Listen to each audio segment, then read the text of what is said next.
Welcome to exam विवेचना। तो जैसा कि आपको पता है हम अपने इस वीडियो में डिस्कस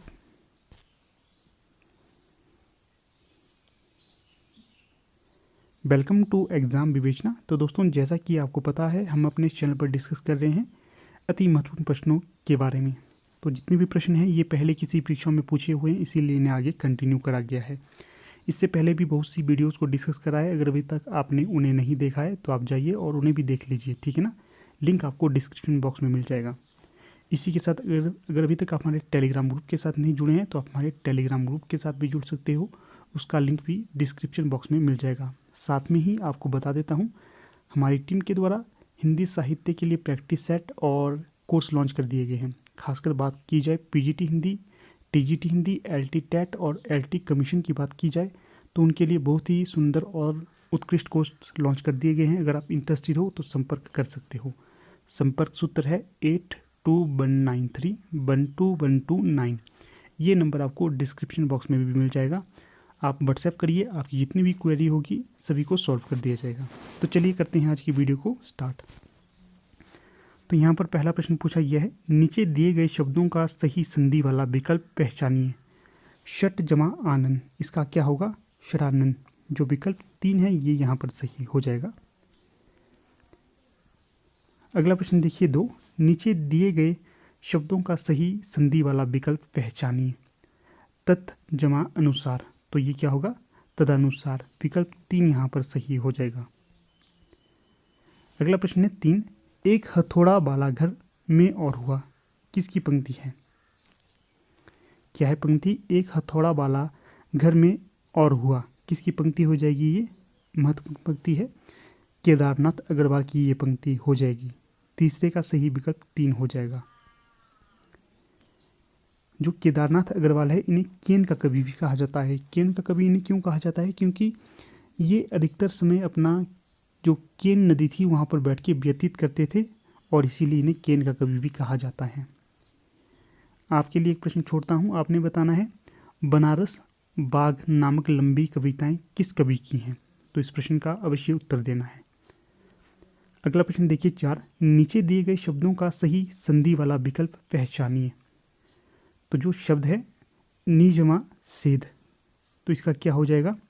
तो जो विकल्प 2 है निषेध, ये सही विकल्प यहाँ पर हो जाएगा। अगला प्रश्न देखिए 5, मिट्टी की बारात किसकी रचना है? तो जो महत्वपूर्ण रचना है मिट्टी की बारात, ये रचना हो जाएगी शिवमंगल सिंह सुमन की। विकल्प 3 यहाँ पर सही हो जाएगा।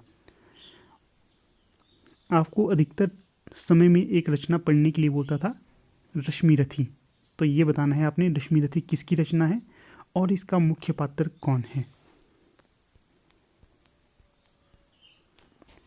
अगला प्रश्न देखिए 6, इनमें से कौन नागरिक प्रचारणी सभा के संस्थापकों में नहीं है? तो जो नहीं होंगे तो वो हो जाएंगे विकल्प 4 रामचंद्र शुक्ल। यहाँ पर मैं आपको और तथ्य बता देता हूँ। जो रामचंद्र शुक्ल है इनके द्वारा कौन सा इतिहास ग्रंथ लिखा गया है? हिंदी साहित्य का इतिहास, जिसका प्रकाशन वर्ष 1929 में हुआ था और नागरिक प्रचारणी सभा के द्वारा उसका संपादन किया गया था। इसी के साथ कई बार ये भी प्रश्न पूछा जाता है कि जो सरस्वती पत्रिका है इसके प्रथम प्रकाशक या संपादक कौन थे?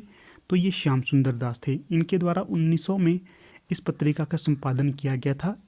इन्होंने 1900 से लेकर 1903 तक इस पत्रिका का संपादन किया था।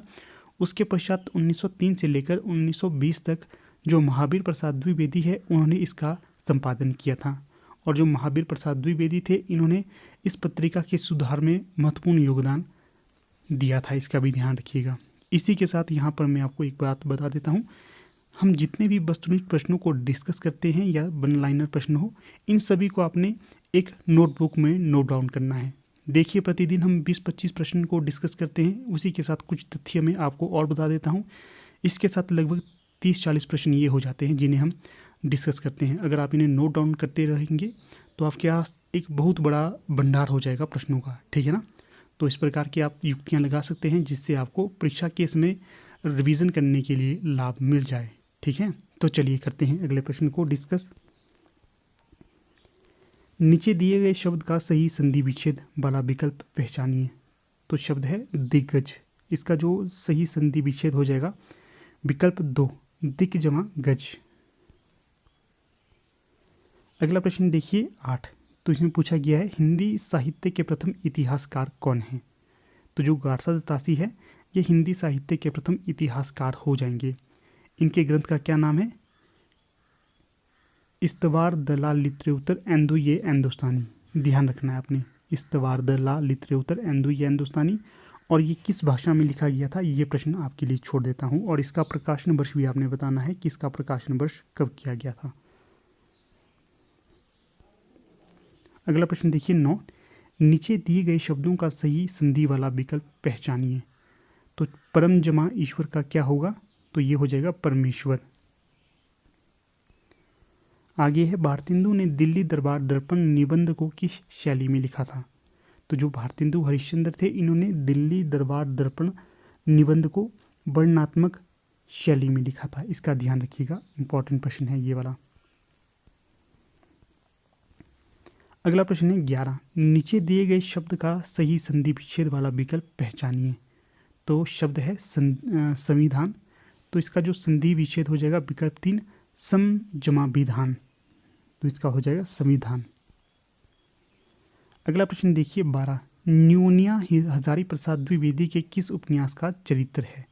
तो जो न्यूनिया है ये हो जाएगी बाणभट्ट की आत्मकथा की। यहाँ पर देखिए पहले तो एक पात्र हो गया न्यूनिया, किस उपन्यास की पात्र है? बाणभट्ट की आत्मकथा की। इसके पश्चात ये भी यहाँ से स्पष्ट हो जाता है कि जो बाणभट्ट की आत्मकथा है ये आत्मकथा ना होकर एक उपन्यास है। और किसका उपन्यास है? हजारी प्रसाद द्विवेदी का उपन्यास है ये। आगे है हिंदी वर्णमाला में अह और अह क्या है। तो ये दोनों ही अयोगवाह कहे जाते हैं हिंदी वर्णमाला में। आपके लिए एक और प्रश्न छोड़ देता हूँ, आपने बताना है हिंदी वर्णमाला में कितने वर्ण हैं। ये भी प्रश्न आपके लिए छोड़ देता हूँ। हाँ, जितने भी प्रश्न आपसे पूछ रहा हूँ सभी के उत्तर आपने देने हैं, क्योंकि ये आपके ही लाभ के लिए होते हैं। जब आपसे रैंडमली प्रश्न पूछता हूँ तो इससे आपका रिवीजन हो जाता है। अगला प्रश्न देखिए 14। नीचे दिए गए शब्द का सही संधि विच्छेद वाला विकल्प पहचानिए। तो शब्द है मात्रादेश। तो ये हो जाएगा विकल्प 3 मातृ जमा आदेश। आगे है 15। नीचे दिए गए शब्द में प्रयुक्त संधि भेद का सही विकल्प चुनिए। अत्यंत का। तो ये हो जाएगा विकल्प 1 यण संधि यहाँ पर प्रयोग में लाई गई है। अगला है 16। निम्न में से भाषा विज्ञान की पद्धतियाँ कौन सी हैं। तो जो भाषा विज्ञान की पद्धतियाँ हो जाएंगी विकल्प 2 वर्णनात्मक, साहित्यिक, ऐतिहासिक। अगला प्रश्न है 17। निम्न विकल्पों में से कौन सा 10 सूत्र के व्याख्याता हैं। तो जो विकल्प 2 है भट्ट लोलट, शंकुक, भट्टनायक, अभिनवगुप्त। ये चारों हो जाएंगे। आगे है निम्न में से किसने आनंद कादम्बिनी के संपादन का कार्य किया था। तो ये किया था बद्री नारायण चौधरी प्रेमघन के द्वारा। अगला प्रश्न है ओडिया के महान कवि कौन थे। तो जो ओडिया के महान कवि माने जाते हैं सरला दास। 19 का सही विकल्प 2 हो जाएगा। यहाँ पर जो नावादास हैं और अग्रदास हैं, हृदयदास है, इन तीनों की जो भाषा थी उसके बारे में आपने बताना है इन तीनों की भाषा कौन सी थी।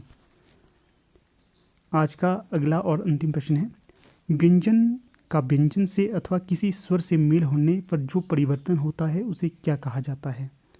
तो उसे कहा जाता है व्यंजन संधि। तो 20 का सही विकल्प यहाँ पर 2 हो जाएगा।